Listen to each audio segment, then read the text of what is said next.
Hola, soy Jesús Mendoza. Voy a hablar un poco acerca de la película de Big Short y del documental de Inside Job, además de agregar un poco de la entrevista que le hice a mi papá acerca de la crisis del 94. Primero hablando de la película, en resumen la película trata acerca de los eventos sucedidos en la crisis del 2008 en Estados Unidos, principalmente por las hipotecas, en donde muchas personas perdieron sus viviendas a causa de que no podían pagar. Pero se centra en las historias de un grupo de personas las cuales van más allá de lo que está sucediendo antes de que empiece la crisis.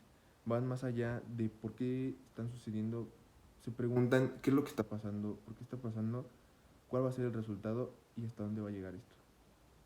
Con esto tomamos la historia del doctor, un doctor que predice qué es lo que va a suceder, que las hipotecas son como una burbuja y van a terminar reventando y van a afectar a la economía. Él encuentra una forma de no salir tan perjudicado y además de que sus inversionistas no sufrieran esto tan abruptamente. Al él predecir esto, otro grupo de personas estudian lo que él está haciendo, investigan y se dan cuenta que esta persona tiene razón. Entonces, lo que hacen es copiar ese método y empiezan también a hacer este proceso. Al final de la película, ellos terminan ganando muchísimo dinero y algo que resaltó mucho es la actitud del doctor, que él al ganar demasiado dinero, en lugar de quedarse todo para él, lo reparte a sus inversionistas. Yo creo que esas actitudes son actitudes increíbles y que ese tipo de personas son las que deberían de estar gobernando, que deberían tener todo este poder que todos estos empresarios de Wall Street que tenían el poder, bueno, siguen teniendo el poder, no deberían de tener. Porque son personas que piensan en los demás, que buscan el hacer crecer la sociedad y no hacerla retroceder por avaricia, por falta de solidaridad, por envidia, por sed de poder y hambre de dinero. Por otro lado, el documental es como un previo a cómo se llega a esta situación de la crisis de Estados Unidos. Y se nota cómo es un proceso de ya de muchísimos años antes. Desde los gobiernos de Ronald Reagan, del presidente George Bush. Eh, y puedo tomar en cierta forma un parecido a lo que está sucediendo ahora con lo que es el gobierno mexicano. ¿Por qué? Porque estamos viendo que son dificultades que ya van más allá de muchísimos años antes y tomando lo que sale en el documental al final acerca de lo que hace Barack Obama, que es tratar de demostrar lo que está sucediendo, de que se necesita un cambio en las finanzas de Wall Street, que se necesita urgentemente un cambio y que Barack Obama, claro, va a tratar de buscar ese cambio, pero su cambio sigue siendo muy débil y que a fin de cuentas va a terminar eligiendo a las mismas personas que estaban afectando desde un principio al país.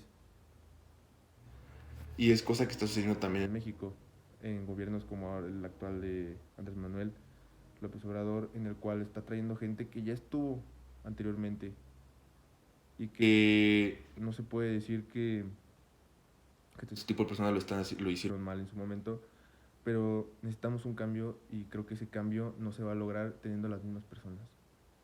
Con esto retomamos lo que fue la crisis del 94, con la entrevista a mi papá. Él me platicaba un poco porque él no lo vivió tal cual. Él apenas iba acabando la universidad, estaba en su último año de universidad de la carrera, cuando sucede esto del 94. Y lo que él me platica es que pues, él no tenía idea de lo que eran las finanzas, lo que era la economía. Entendía un poco el sistema financiero, pero no algo como lo hace ahorita. Eh, También habla de que una de las cosas que sufrieron mucho, principalmente los que estaban un año arriba de él, que eran ya los egresados, es que para ese periodo no se podía conseguir trabajo. La devaluación del peso fue tan fuerte que había muchísimos despidos, no había empleos, muchos de los productos que podrían venir del extranjero ya no se traían porque eran carísimos. Eh, entonces muchas cosas que fueron afectando, cosas como el cambio de gobierno que fue el de Salinas de Gortari al de Cedillo, en el cual se culpa a Cedillo cuando apenas se llevaba menos de una semana en el gobierno y sucede esto. Entonces no se puede culpar a un gobierno así cuando ni siquiera se le da la oportunidad. Afortunadamente, en cierta forma, Estados Unidos interviene, pero no por intereses de proteger a los mexicanos, por intereses propios, porque los bancos que trabajaban aquí eran estadounidenses, entonces también iban a perder ellos en cierta forma.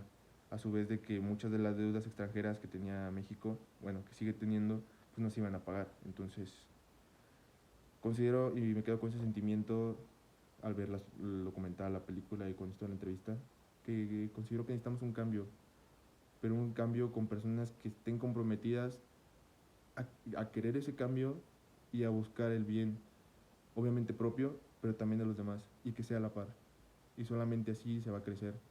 Dejar de lado las envidias, dejar de lado esa sed de poder y hambre de dinero. Y creo que cuando se logre eso, va a haber un cambio, y va a ser un cambio que, si estamos viendo que cuando es un cambio malo afecta a todo el país, a todo el mundo, pues obviamente cuando sea un cambio bueno también va a afectar a todo el mundo.